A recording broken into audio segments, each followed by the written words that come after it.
Good day, my friends. Hey, it's Coach Dwayne Klassen here. Welcome to the Remarkable Man Show. Yes, this is your time and this is your show. Brothers, we have got a treat for you today. I am bringing on the incomparable Peter Sage to the Remarkable Man Show. And the reason I wanted to bring Peter on is because of where we're at right now as a society and as men and humanity. Boy, are we going through a lot right now. And I thought there was no other man that could speak to what's going on with the veracity and power that Peter brings to the table. I'm really excited because he brings a breadth and width of wisdom that is unparalleled in so many ways. So let's get the 411 on Peter Sage.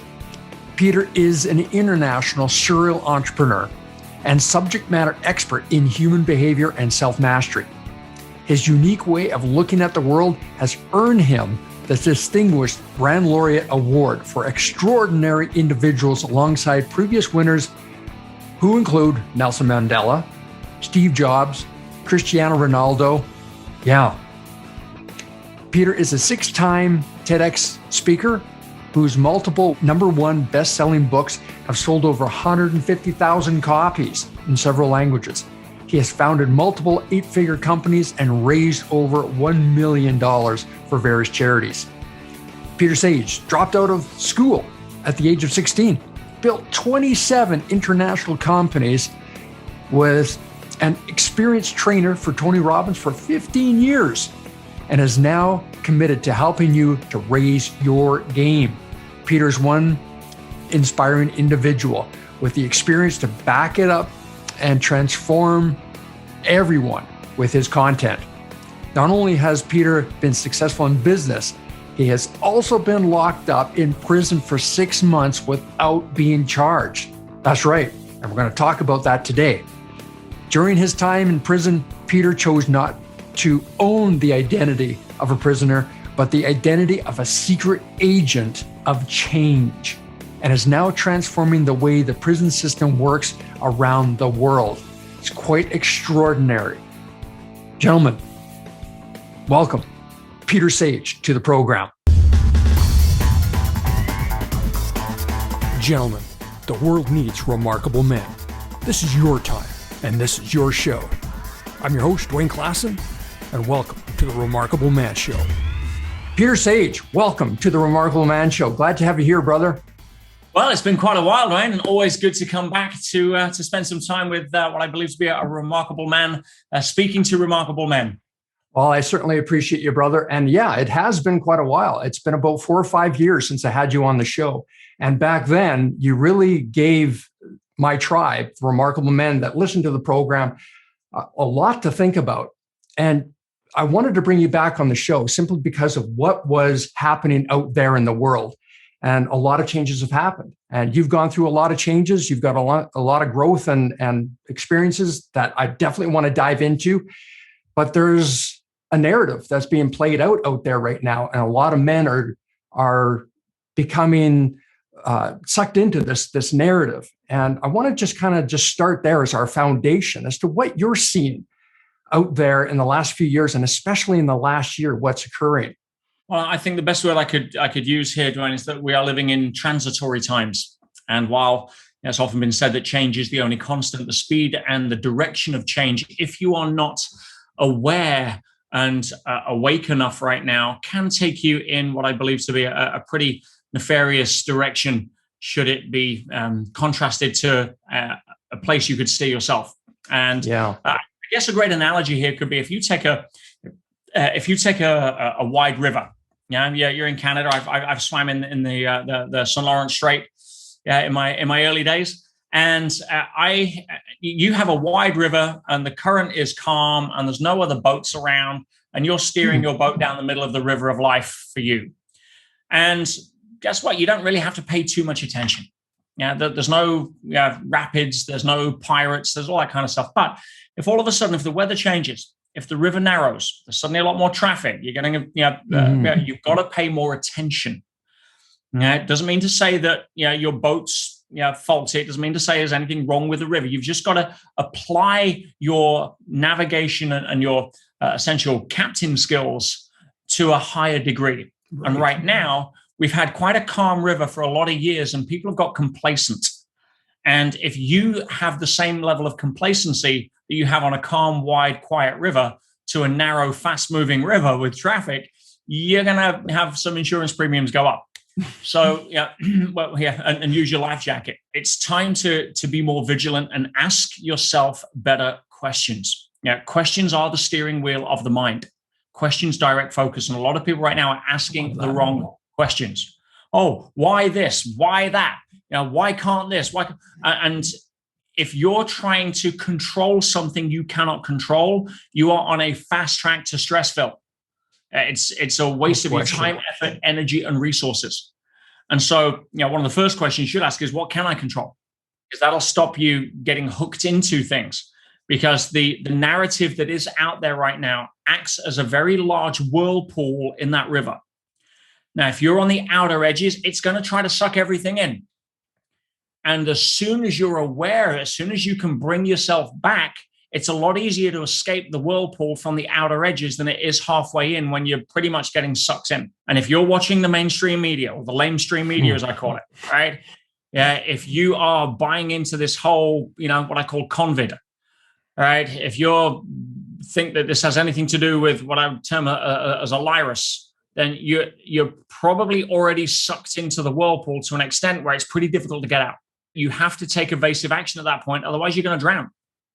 And right now, I've used the metaphor many times that we star as the star of our own movies. Right. And I know that because we're the only ones that are in every single scene of our own movies. Mm-hmm. But if you are going 90 miles an hour to nowhere with the herd mentality of what's going on at the moment, which I put as my best guess, by the way, is about 80%. I think 20% of people are actually aware. But I agree with you. Yeah. And that, by the way, that's already past the tipping point, which we'll come on to later.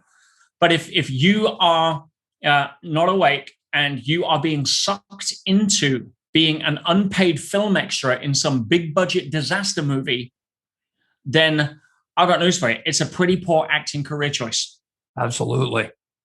Yeah, I agree with you that so many people right now, they're allowing this narrative to be carried out. And I see it and I'm shocked, Peter. I'm actually shocked where we have business owners that are just acquiescing, just letting their power go to, it's for the greater good.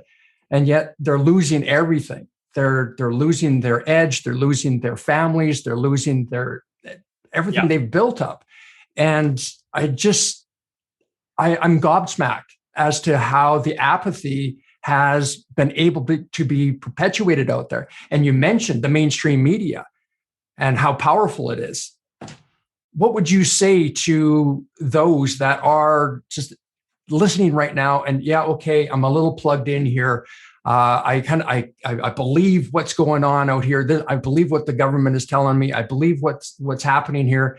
And I believe it's for the greater good that we need to, if we want to open everything up, we've got to do what we're told. If you understand human behavior, and you understand, that human beings are programmable by design. Mm-hmm.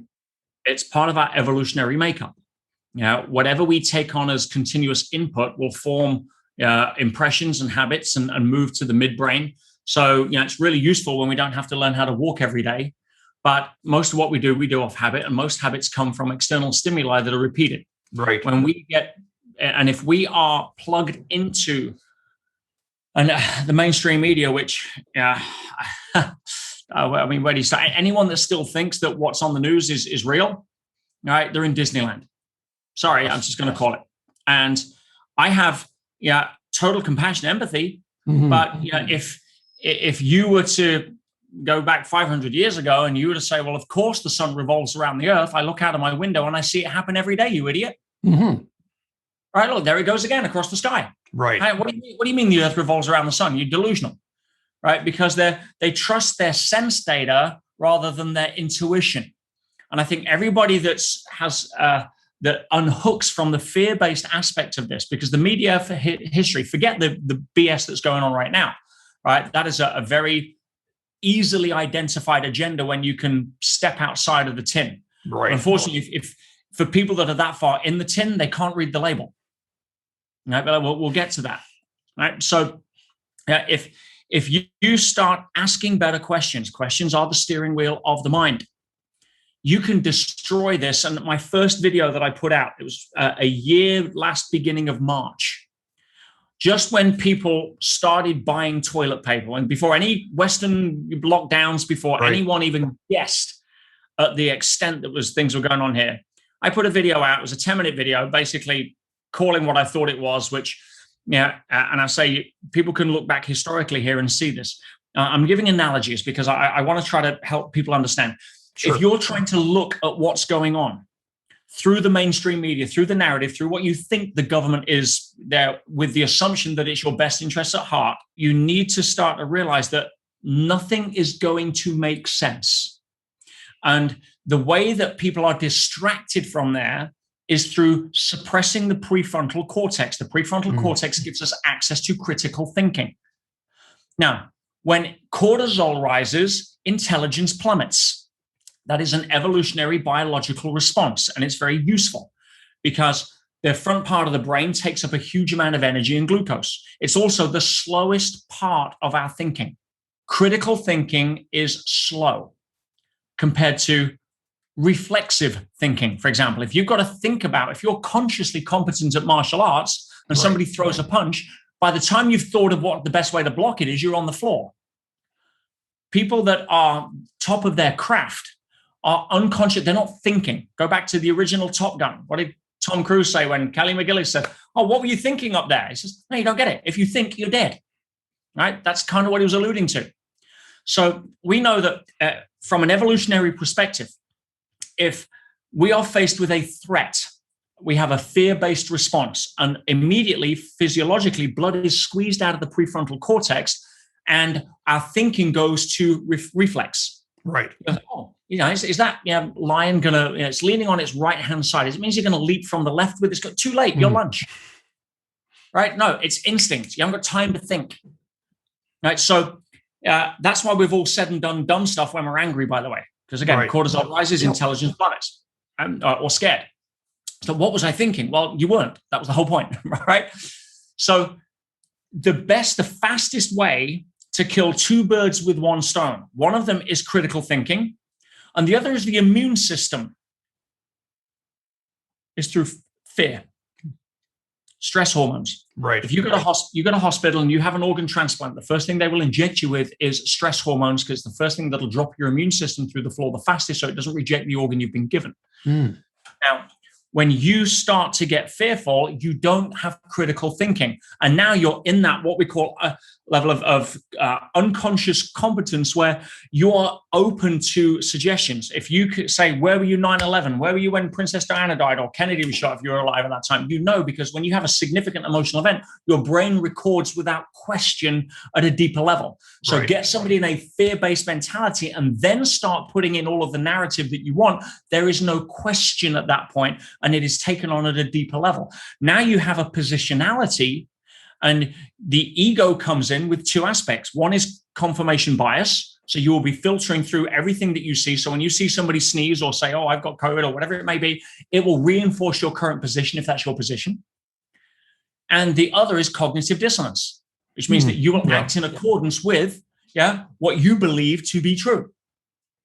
Right? So that becomes an accelerated cycle. It's basic human psychology and human behavior.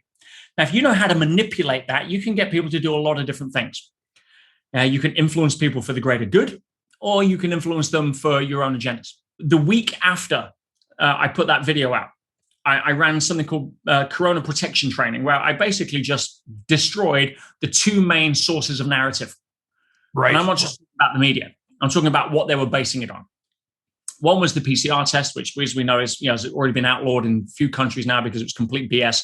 Anything over 37 cycles, 35 to 37 cycles is a guaranteed 100%, not 99, 100% false positive, but they need the numbers to drive it up. And they're running it at 45 cycles. 45 is was the recommendation by CDC, World Health Organization, all the governments, because they needed the numbers to justify their action. Absolutely. Right? Now, again, let me give you another metaphor here, so for people to understand. when you're trying to read a book and that book is upside down, nothing jumps out. Nothing kind of makes sense. It's like it's not in focus. You're trying, you can't read it. But if you turn that book the right way around, all of a sudden, boom, everything comes into focus and it starts making sense.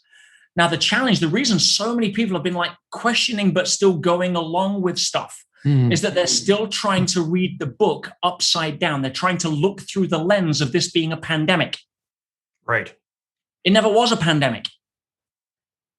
They manipulated the definition of pandemic briefly to account for it so they could announce it. And then a couple of weeks later, they actually declassified it. And this is great. The mainstream media, working in cahoots, will pick up on one piece of narrative.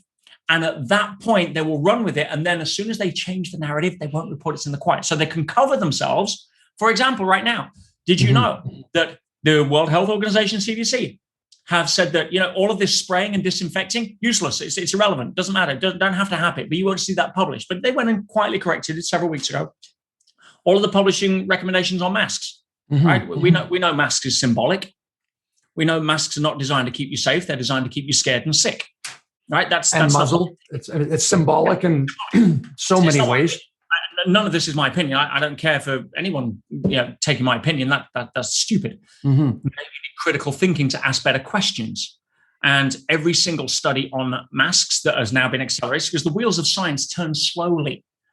Yeah, but they are turning and they're now catching up. But if you're looking at this through the lens of the pandemic, the book is upside down. When you turn the book around, there are a couple of different lenses to look through where everything makes sense.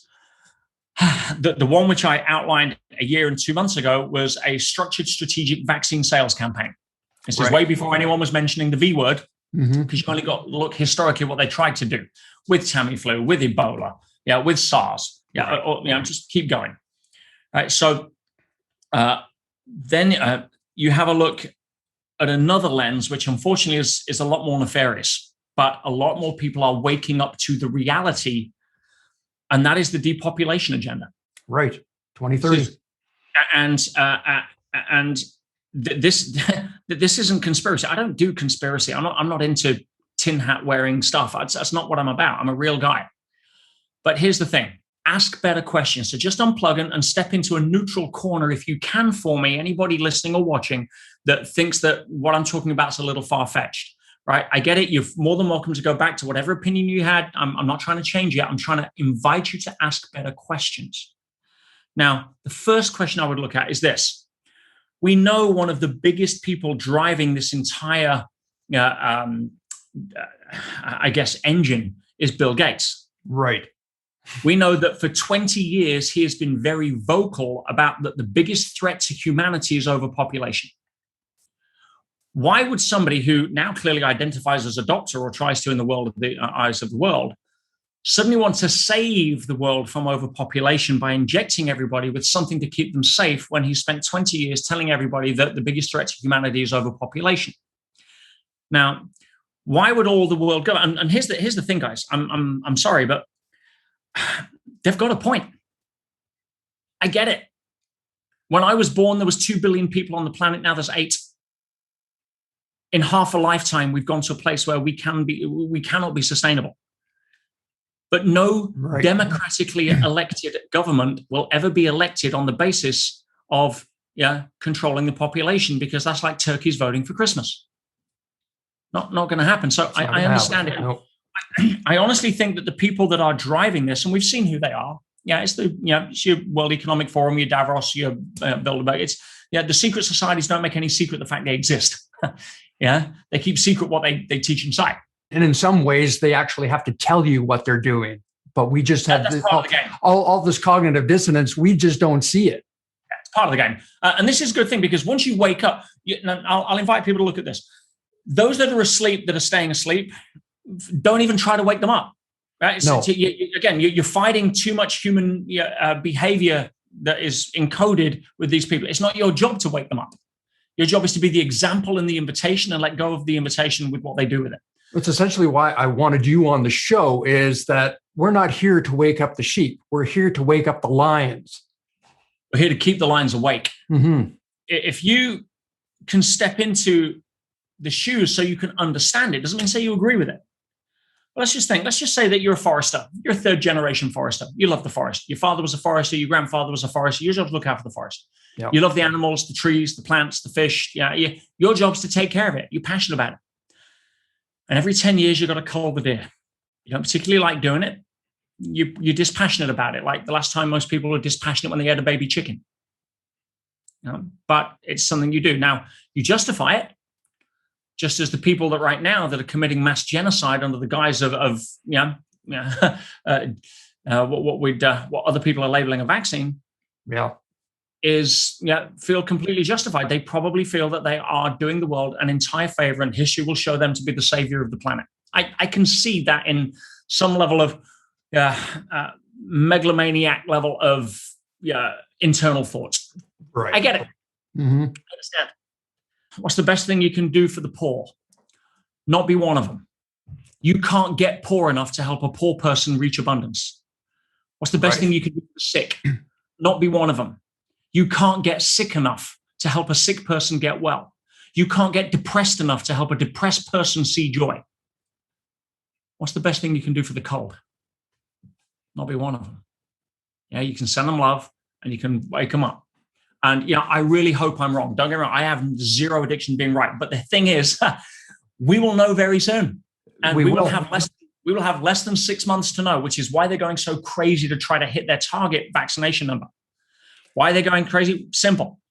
We already know with every credible scientist that's not in the pockets of the mainstream media. And again, people that don't understand the view, all I'm going to invite you to say is, listen, are you listening to one of two sources? Either governments or medical professionals that are paid by the government or influenced by the government or pay the government and the mainstream media. Is it that side, or is it independent experts, Nobel Prize winners, cited high-level scientists, lawyers, legal experts? Pick which side of the fence. Sure. Right? Because people that don't see this are only picking the side of the fence where it's easy to ask the question, why would you believe somebody that has had that's in that side rather than that doesn't have an agenda? Right. But the reason they're pushing so hard right now is because in another 6-7 months, a lot of people are going to be asking why there's no babies being born. Right. It's not a secret. And I hate to say this, Dwayne, but if you still think this is anything to do with a virus or a pandemic, rather than seeing it's an IQ test, then you failed the IQ test. I love that. And that's exactly what this is. We can certainly go down this rabbit hole. Peter, you have such a width and breadth of awareness and knowledge, and it doesn't matter. We could throw any aspect of life, from business, from leadership, to consciousness and personal growth. You've done it all and done it at a very, very high level. And you've gone through some amazing experiences in the last couple of years that a lot of men would have shrunk, have just taken everything they are and just made them small. You've taken that opportunity, and I believe that you're bigger than you've ever been in regards to your brand and what you've done and how you recalibrated and how you use that experience to take on not only what you're doing now, but with your book, everything. You're just everywhere there, brother. And I just commend you for going through what you went through. And I want to give the audience a little bit of a snapshot of that time that you went through, going to prison and dealing with that world, and going from where you were absolutely up on a high, and then this happens, and kind of just walk us through that experience. Sure. No, it's an incredible adventure. I mean, very brief context and backstory. I was living in Dubai. I was my place on the Palm. I had a great life. I was building a big company, and I was doing some buying and selling of IT equipment on the side. I think I bought $12.5 million worth of goods from a very large multi-billion-dollar company that most people are familiar with, called HP, Hewlett Packard. Yep. And I think I resold it, paid in full, resold it, small margins over a period of time, 1 to 3% in IT, nothing too special. But it's numbers are big. It helps pay the bills. Right. And 7 years later, they knock on my door in my home in England and sue me for $17 million. And I'm like, what? They're like, well, we didn't give you permission to resell the goods. I'm like, you didn't give me a contract saying I couldn't. I'm not an authorized distributor. I can do what I want. Right. And I found out what the gripe was. The gripe was some of the people I sold to were distributors that were buying cheaper from me than they could from HP.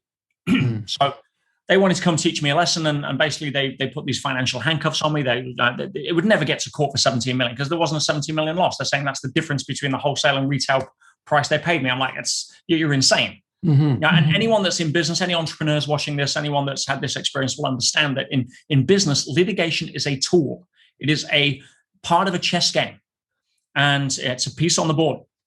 And so I know the game. I've played it myself. Sure. Anyway, they said, look, give us $100,000, we'll make it all go away.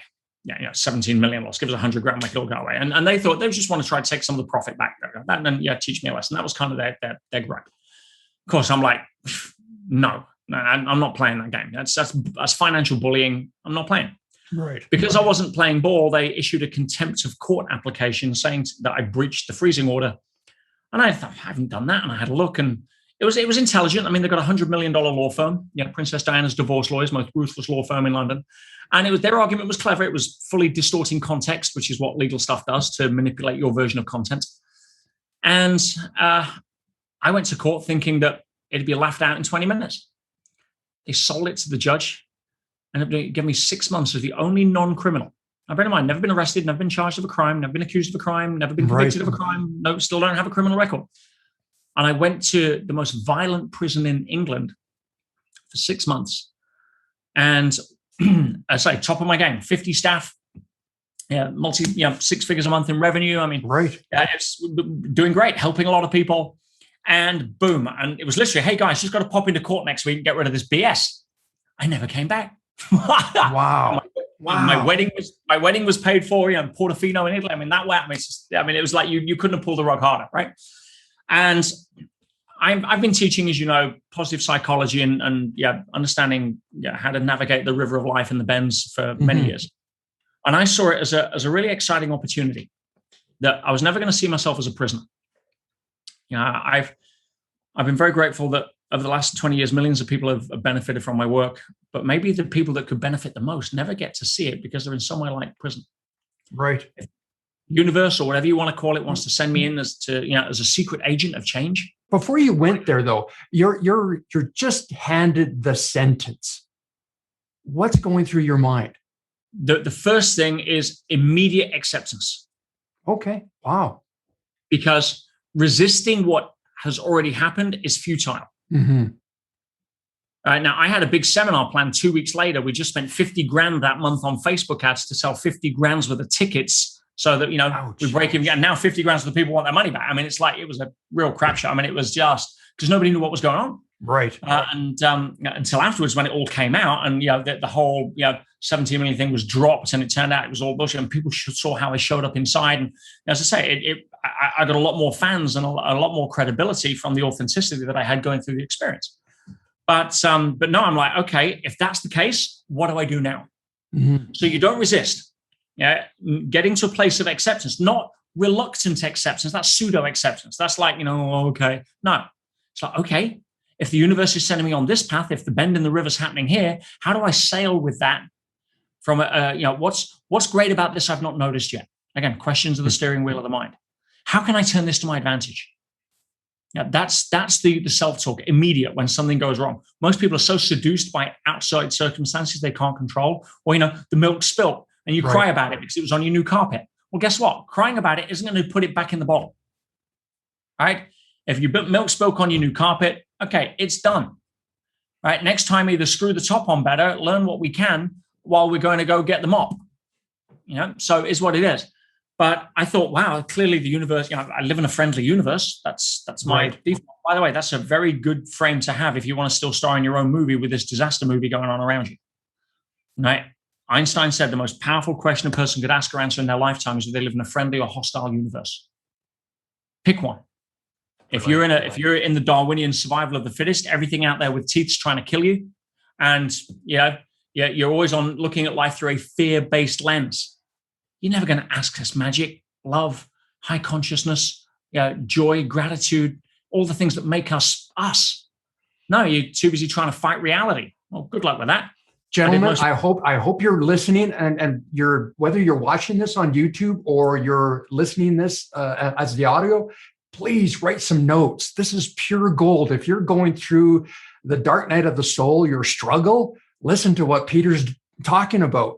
Please take some notes. Appreciate that, Dwayne. And I get it. This isn't about dismissing what's happening. Everyone has a story. That one of the challenges is when you start to use that story to justify a lack of courage. Or you try worse, you get what I call secondary gain by using it to connect with people or feel significant because your problems are bigger than theirs. Now, if you're playing that game, I'll give you a quick tip. 80% of people don't care about your problems. The other 20% are glad you have them. All right, so give up the victim story and start seeing it, the fact that we are in the gym of life. The life operates on two principles, growth and contribution. Yeah. We grow so we can contribute. I don't make that up. Look out of your window. It's the laws of nature. Everything grows and contributes or it's taken out of the food chain. All right, we're not different. Now, the reason we get seduced into thinking that life's about comfort is because we don't realize we have a nervous system in the biological aspects of our humanity, which is our body. And that nervous system is, quite rightly, wired for comfort. Right. And warns against discomfort, which is brilliant. It's perfect for what we need when we don't want to sit too close to a fire. Or we're sitting on an ant's nest. But what makes us us is not physical. The essence of who we are, our personality, our hopes, our dreams, our wishes, our sense of humor, our wonder, all of that. That's what makes us us. That's non-physical. Mm-hmm. How much non-physical can you fit in the drawer? All of it. It's like, you can't reconcile it through a third dimensional level of consciousness. But our soul, if you want to use that, and I don't care what labels people are, the travesty of humanity is that we go to war and kill each other over whose label for non-physical is right. Right. But if the soul, the essence of the non-physical part of us is wired for growth. And it's that dynamic tension between listening to the body that wants comfort and listening to the soul that yearns for expression through growth. And what is growth? How do we get growth? We get growth through challenge. Look at the physical body as a comparison. You go to the gym, you need to lift heavier weights in order to challenge the body to grow. We know that.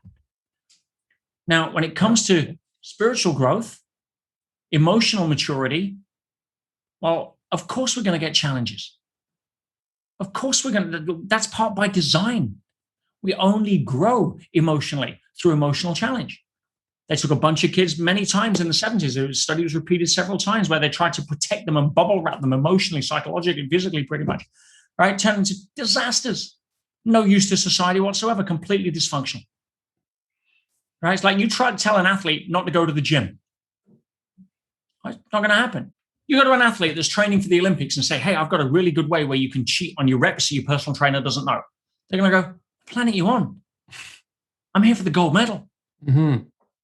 Now, the problem is most people don't realize they're in the gym, so they're bitching about the trainer. Yeah. Oh, you see that so often. Yeah, I took this course, or I watched a speaker, or I hired a coach, and a month in, yeah, it's not working for me. Well, did you do the work? Well, I sort of, kind of, but yeah. In all fairness, life is your personal trainer. And the challenge is if you take the perspective of going back to the gym and you're lifting that last burning rep and you take the perspective of the muscle fiber, you are going to be sending pain signals to the brain. Stop. What the hell are you doing? I'm being broken down. This is painful. Help. But if you take the mindset of the athlete, you're proud you can bust out that last rep and not lift your arms for 20 minutes. Hey, it's a different angle. Most people right now are going through this current time from the perspective of the muscle fiber, hoping that their body's going to say, hey, yeah, it's comfort zone time. Ain't happening. And when I went away, I recognized that this was what I call a graduation event. If we're in Earth School, then you're going to get tests. Right. Now, I luckily, and usually this is how it happens, you'll have a test that plays into your ability to survive it, to exceed it, to graduate it. And as Mother Teresa said, famously, I wish, I know God won't give me anything that I can't handle. I just sometimes wish he wouldn't trust me as much. Hey, gentlemen, just wanted to chime in here quick and tell you about the Remarkable Man Project. Listen, if you want to be a part of a group of like-minded men that are here to level up and scale up their life in all areas around the world, then this is a group for you. Go to the Remarkable Man Project on Facebook and join us there. As well, gentlemen, I've got a gift for you. Check out my book, The Remarkable Man, Champions to Women, Heroes to Children, and Brothers to Each Other. It's the book that started it all. This groundbreaking book will help you identify what the remarkable man is within you and how to get there. Click the link in the side note or in the show notes and download your free PDF today. You're taking your decades of personal growth and self-development and leadership, and now you're in an environment where that typically doesn't exist. And now you are tasked or challenged with, okay, is this who you really are? Well, here's your test. Let's step up. What an exciting adventure. I got to see things I only ever saw on TV. Love it. I mean, 3 deaths in 1 week was the worst week I was there. Attempted murders every week, blood on the floor every day. This is a violent prison. So can I ask you why that prison and not some, remand center? It was the closest to the court. That's simple. Wow. And I should have been transferred to a cushy kind of, Camp Cupcake kind of deal. Right. Because of how the prison system operates. Yeah. It's about as fast as an asthmatic snail, uphill with a backpack. Yeah. It's not, I was there just stuck in the system. And I was exactly where I needed to be to help the people that needed the most help.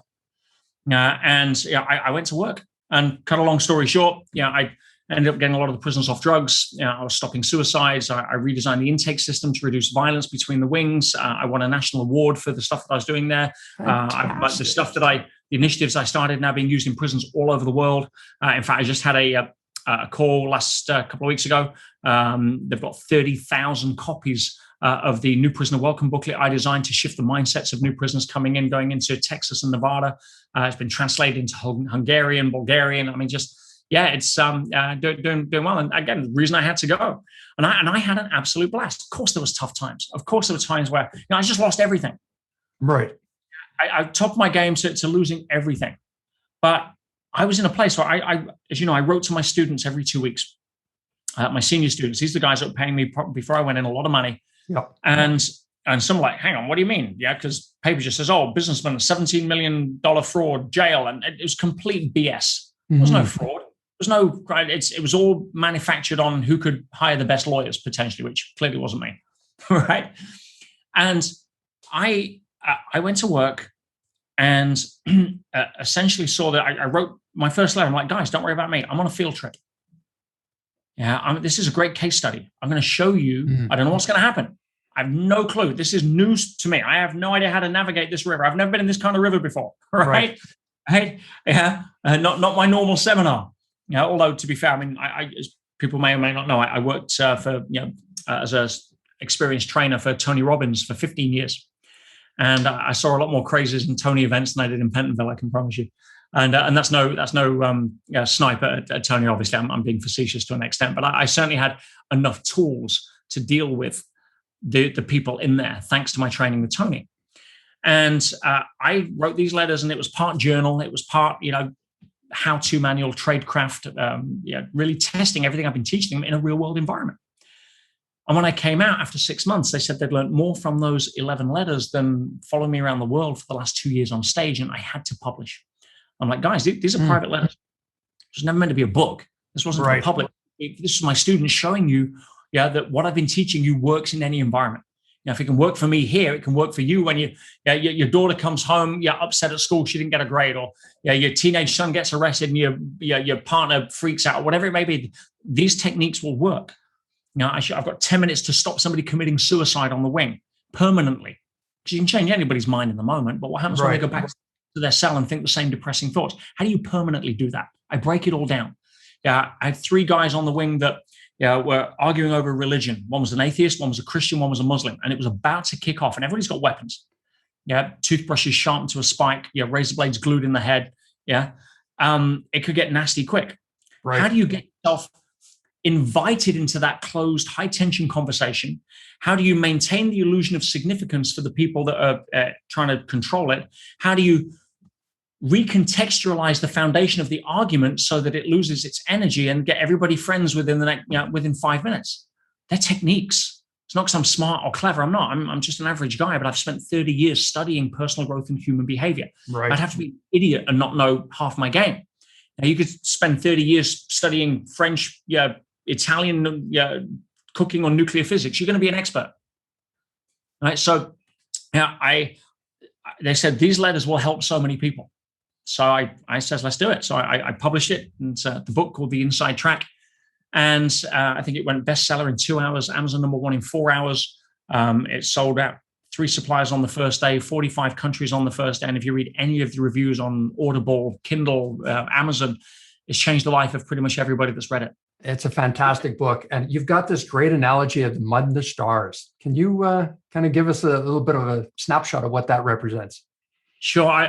Because this was what's called a pretty much high security type prison. So I was in lockup for some days, 23 hours and 55 minutes. 5 minutes to go downstairs to get my evening meal to walk back up to eat it in my cell.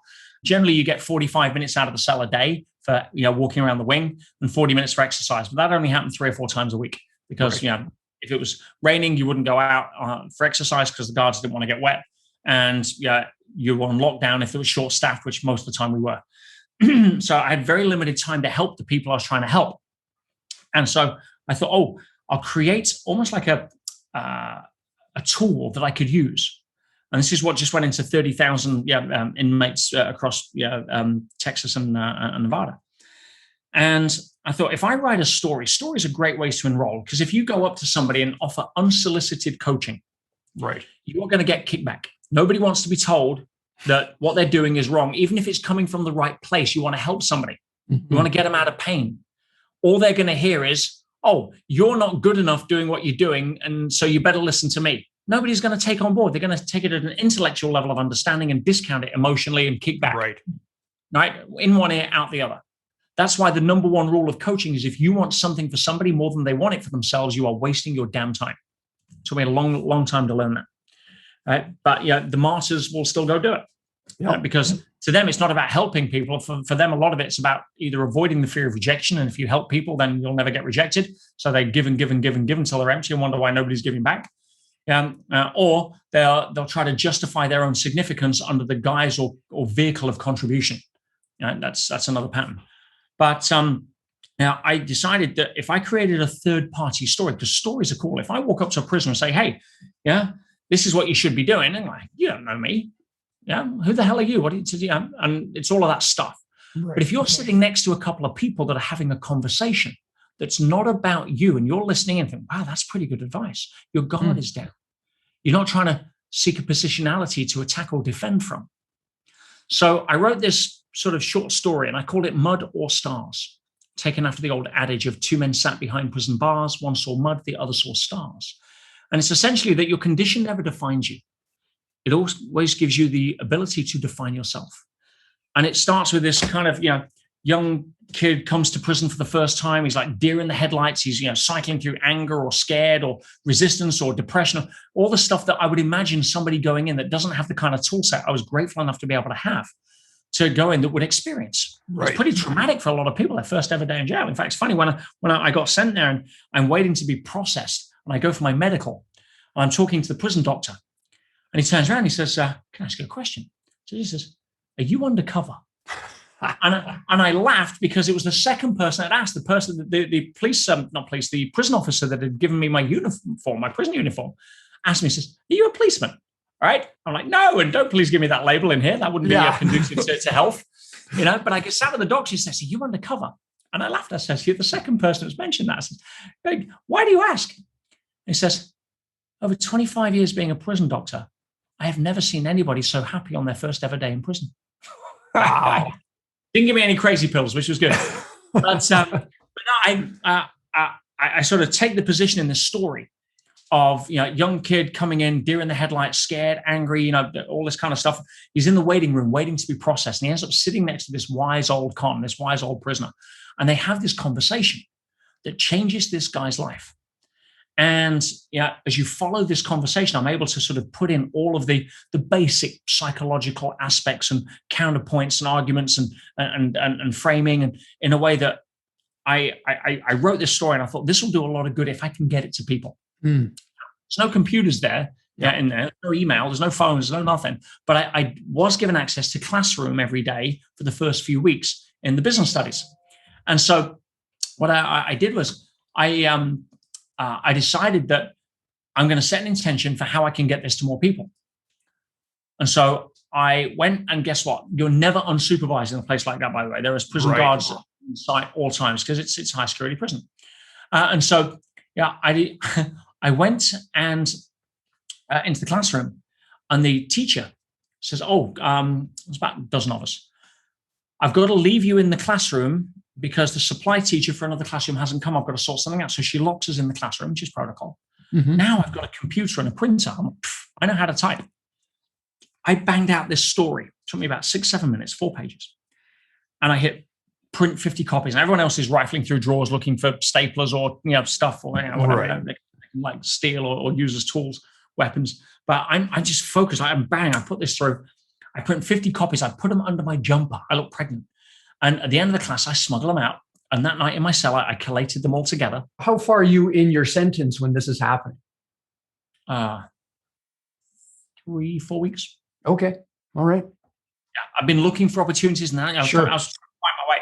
Yep. And so I become this like secret mailman. I was sliding them under cell doors at random. I was leaving them on desks as I was walking through the wing. I was pinning them up on notice boards when people weren't looking as I was able to walk through. It started a movement. It's start to hear some of the most violent, depressed people shouting to each other across the wing, mud or stars, to try to cheer themselves up. Wow. And I wrote it anonymously, but of course the guys in the class I was with knew it was me. So word started getting around. As a result of that, I was actually banned from education, by the way. But I had prisoners coming to my cell begging for copies. One person took it. It was my last copy and hand wrote it and then gave it me back. And I posted my last copy out to my then fiance to photocopy 50 copies and have them posted back into me. And we kept it going that way. Mm-hmm. But yeah, it had a profound impact. And it's tens of thousands of copies that all over the world now in prisons all over, just helping people. And that's just one part of the initiative that I was putting together to help shift people's mindsets. But it's all documented in the book, The Inside Track. And people that are listening can't see this, but I'll hold it up. That's I'm trying to get this to as many people as I can. I'm giving it away. You can go to Barnes & Noble and pay $25, but I'm giving it away if you cover some shipping. I'm happy to give you the site if you don't mind for your tribe. Absolutely. We're going to have that posted below. Guys, click that link. And if you're watching on audio, check the show notes. It's there. Yeah. So it's going to be the getpetesbook.com and then /RMS for Remarkable Man Show. So we'll have that in there. Awesome. And give me a little bit cover just the cost of the shipping, because obviously we print and ship these. It's a physical copy, and it'd be an absolute honor to have your tribe be empowered with the stuff that some of my clients are paying me $50,000 a year before I went away to learn the stuff that's in here, and it's now helping people all over the world, and especially in this time. In fact, the tagline, if you can see there, which this is 3 years ago, the ultimate guide to conquering adversity, and that is so many people struggling right now. No question. I have to ask you, my tagline is, you're not alone on the journey. I've got your back. When you're going through this, and of course, you've got this huge leadership company, you've got your brand, this happens. You have people that are close to you. And of course, this industry, we have friends, quote unquote, we have colleagues, we have mentors. Were you ever disappointed in regards to thinking that, okay, this person has my back and this happens and they've just you're persona non grata? Yes. And a lot more than I thought. Right? I mean, again, I was disappointed. I wasn't upset. I mean, I was disappointed, but more for them, to be honest. Yeah, but most of my staff, again, it's easy to kick back with a margarita on deck when the sun's out and there's no clouds. Right. When the storm clouds come and the waves start getting high and it's all hands to deck, what happens then? That's when your true colors show up. And I'll be honest, one of my main tribes, the fellow trainers for Tony, most of them didn't even bother looking as to what happened. They read the headlines and judged. Right. And I never felt that. I get that from them. A few didn't, obviously, but majority did. I had most of my staff ran for the hills. Right. Weren't getting paid anymore. But no, it was only a few. But one thing that kept me going was the fans of my work. I had so many letters and emails of support from people who I'd never met, from countries I'd never been to.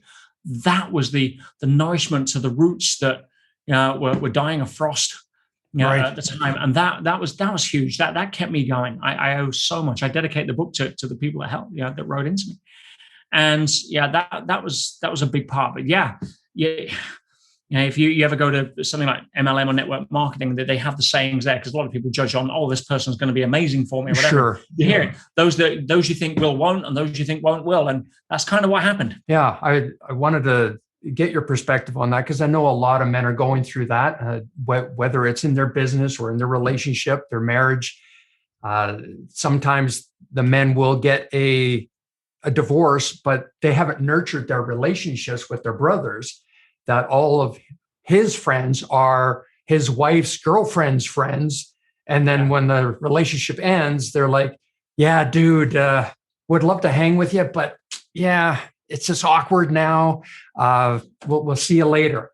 And so what you went through is at a whole nother level. And I just think it's just valuable for the brothers to listen, that it does happen. I got lucky. Some people's graduation event is a stage 4 cancer diagnosis. Some people's graduation event is their best friend dying in their arms. Yeah, I got a situation that my skill set was suited to. Right. I'm very grateful for that.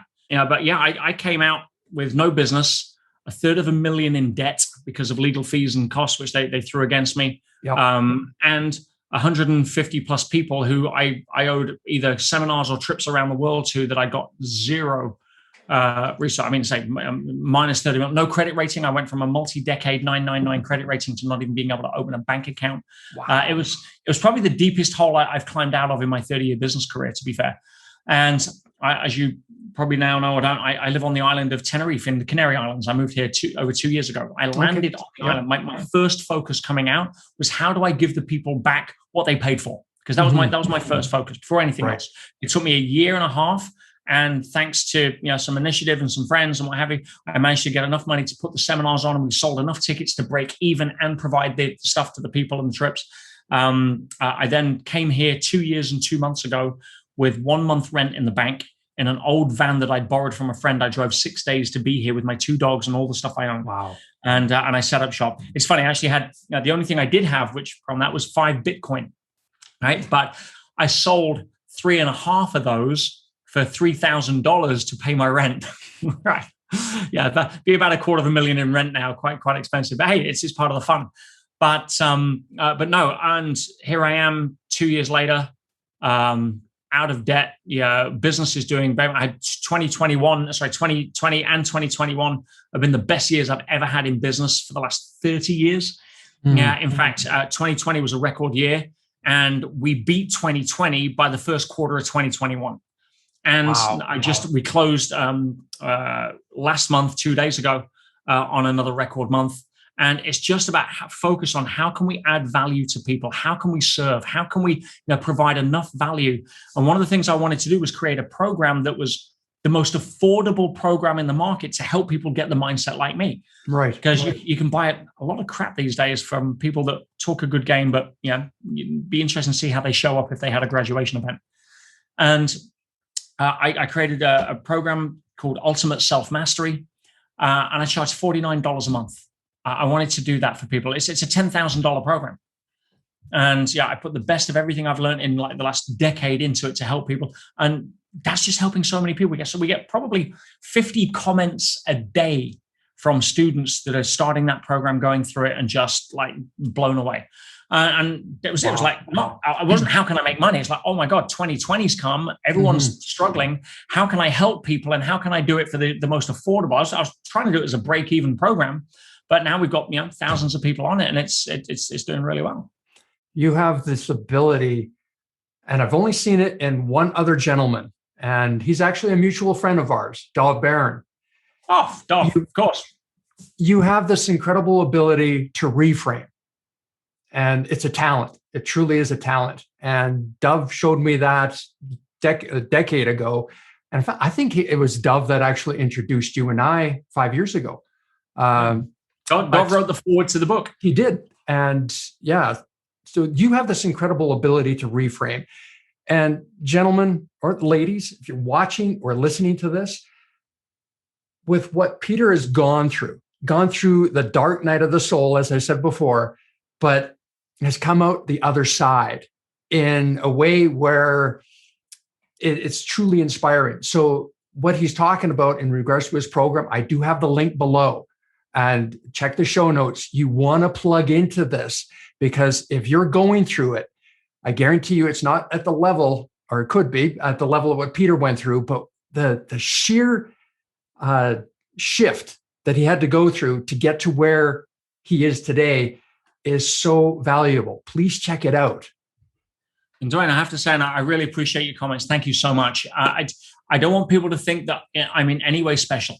Yeah. Again, if I've been fortunate enough to stand on some of the shoulders of the giants, I've people like Dov that we know that I'm blessed to have been around. I'm just a guy that spent a bit more time walking a certain path than other people have probably yet had the opportunity to do so.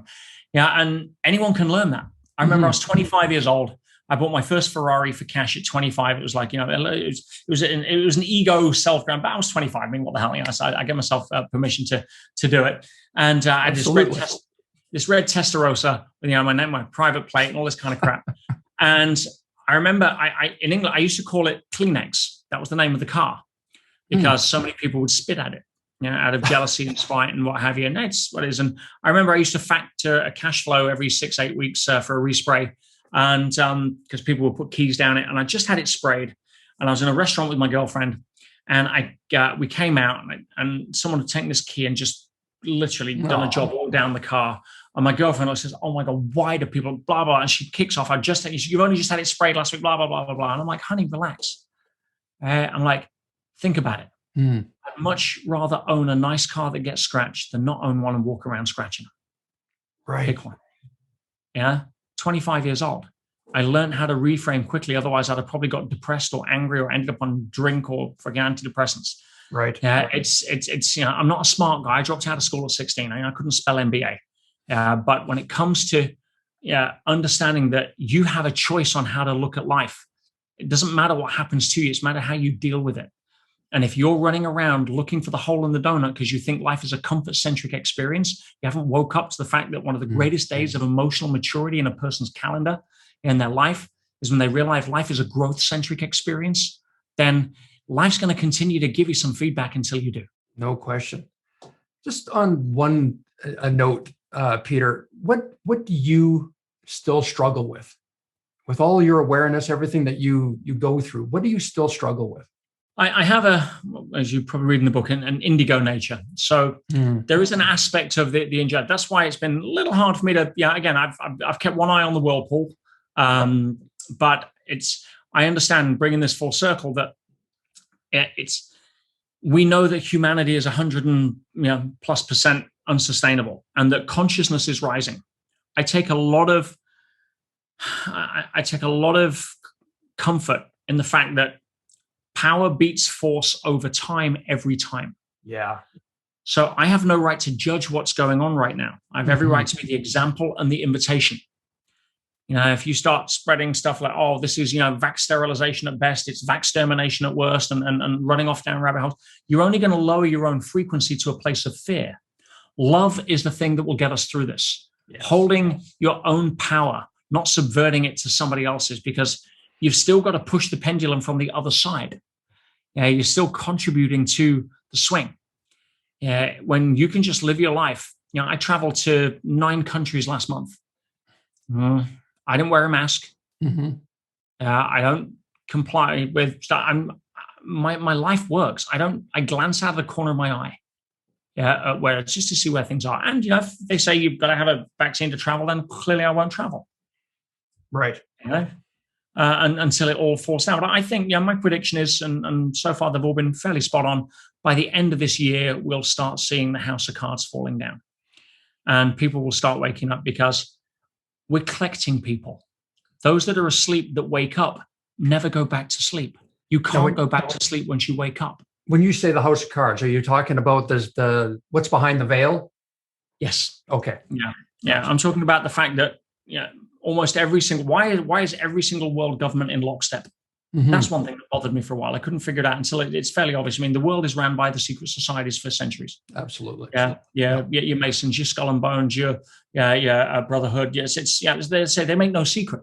Yeah. In fact, every single US president has come out of one of those.